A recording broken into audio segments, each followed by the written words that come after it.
اعوذ باللہ من الشیطان الرجیم، بسم اللہ الرحمن الرحیم۔ شروع اللہ کے نام سے جو بڑا مہربان نہایت رحم کرنے والا ہے۔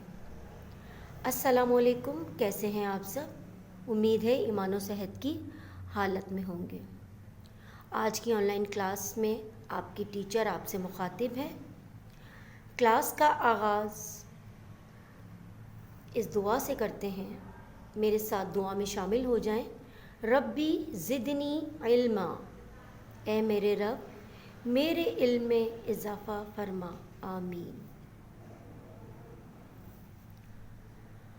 آج کی ہماری کلاس اسلامیات کی ہے۔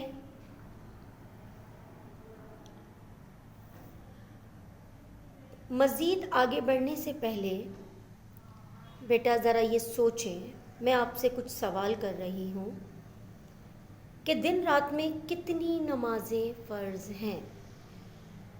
دن رات میں کتنی نمازیں فرض ہیں؟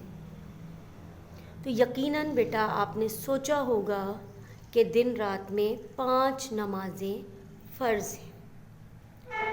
تو یہ بتائیے کہ جب ہم نماز پڑھتے ہیں تو نماز پڑھنے سے پہلے کیا کام کرنا ضروری ہے؟ نماز پڑھنے سے پہلے کیا کام کرنا ضروری ہے؟ جی، آپ نے صحیح سوچا کہ جب ہم نماز پڑھتے ہیں تو نماز پڑھنے سے پہلے وضو کرنا ضروری ہوتا ہے۔ وضو کے بغیر نماز نہیں ہوتی۔ حدیث ہے الطہور شطر الایمان، پاکی نصف ایمان ہے۔ سورہ توبہ کی آیت نمبر 108 میں ہے، واللہ یحب المطہرین، بے شک اللہ پاک صاف رہنے والوں کو پسند کرتا ہے۔ تو بیٹا اس سے ہمیں اندازہ ہو جاتا ہے آیت اور حدیث سے کہ اللہ تعالیٰ پاک صاف رہنے والوں کو پسند کرتا ہے، اور پاکی نصف ایمان ہے، یعنی ایمان کا آدھا حصہ ہے۔ اب ہم بات کرتے ہیں وضو کی یا وضو کے فائدے کی۔ تو وضو کے کیا فائدے ہیں؟ تو وضو کرنا بہت آسان ہے، مگر یاد رکھیے اس کے فائدے بہت سارے ہیں۔ وضو کرنے سے انسان پاک ہو جاتا ہے، وضو کرنے سے ثواب ملتا ہے، وضو سے شیطان دور رہتا ہے، وضو کرنے سے گناہ دھل جاتے ہیں، وضو میں دھلنے والے اعضاء قیامت کے دن چمکیں گے۔ یعنی جو اعضاء ہاتھ، پاؤں، کان، ناک، یہ سب ہم وضو میں دھوتے ہیں تو انہیں ہم اعضاء کہیں گے، اور وضو کرنے والے انسان کے یہ اعضاء قیامت کے دن چمکیں گے۔ وضو کرنے سے بیماریاں دور ہوتی ہیں، وضو سے سستی اور تھکن دور ہو جاتی ہے۔ دیکھا بچوں، وضو کرنے کے کتنے سارے فائدے ہیں۔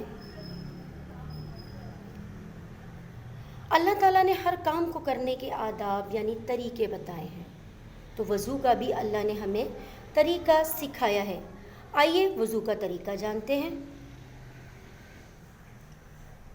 وضو کا طریقہ، وضو سے پہلے آپ دعا پڑھیں گے، بسم اللہ والحمد للہ، اللہ عز و جل کے نام سے شروع، اور تمام تعریفیں اللہ کے لیے ہیں۔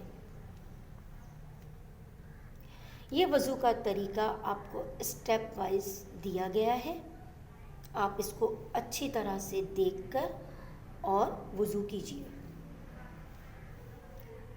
وضو کا طریقہ مزید میں آپ کو بتاؤں کہ اللہ نے حضرت جبرائیل علیہ السلام کو حکم دیا کہ وہ پیارے نبی کو وضو کا طریقہ سکھائیں۔ آپ صلی اللہ علیہ وآلہ وسلم نے ان سے سیکھ کر یہ طریقہ مسلمانوں کو سکھایا، یعنی آپ صلی اللہ علیہ وآلہ وسلم کو حضرت جبرائیل نے سکھایا، اور آپ نے حضرت جبرائیل سے سیکھ کر یہ طریقہ مسلمانوں کو سکھایا۔ ایک صاف برتن میں پانی لے کر صاف جگہ بیٹھیں منہ اگر قبلے کی طرف ہو تو زیادہ اچھا ہے۔ اس کے علاوہ نل سے بھی وضو کیا جا سکتا ہے۔ بسم اللہ پڑھ کر دونوں ہاتھ گٹوں سمیت 3 مرتبہ دھوئیں۔ 3 بار کلی اور مسواک یا انگلی سے دانت صاف کریں۔ 3 بار ناک میں پانی ڈالیں۔ 3 بار پورا چہرہ اس طرح دھوئیں کہ پیشانی سے ٹھوڑی تک اور ایک کان کی لو سے دوسرے کان تک دھل جائے۔ دونوں ہاتھ کوہنیوں سمیت 3 بار دھونا۔ 1 بار سر کا مسح کرنا۔ مسح کے معنی ہے گیلا ہاتھ پھیرنا۔ مسح کا طریقہ یہ ہے کہ دونوں ہاتھ گیلے کریں اور ان کو سر پر پھیریں۔ دونوں پاؤں ٹخنوں سمیت دھونا۔ پہلے دایاں اور پھر بایاں پاؤں دھوئیں۔ وضو کرتے ہوئے اس بات کا خیال رکھیں کہ تمام اعضاء اچھی طرح دھل جائیں۔ تو بیٹا یہ تھا ہمارا وضو کا طریقہ۔ اس طریقے کو مد نظر رکھتے ہوئے وضو کرنا چاہیے۔ گھر کا کام دے رہی ہوں، درج ذیل سوالات کے جوابات تلاش کر کے اپنی نوٹ بک پر تحریر کریں۔ وضو کسے کہتے ہیں؟ مسح کا کیا مطلب ہے؟ اس کے جواب آپ کو پی پی ٹی کی وضاحت میں بھی مل جائیں گے۔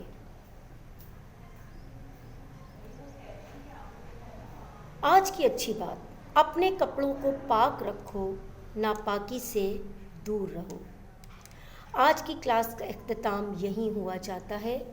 اب انشاءاللہ اگلی کلاس میں وضو کے فرائض کے بارے میں ہم بات کریں گے۔ جب تک کے لیے میں آپ سے اجازت چاہتی ہوں۔ اللہ حافظ۔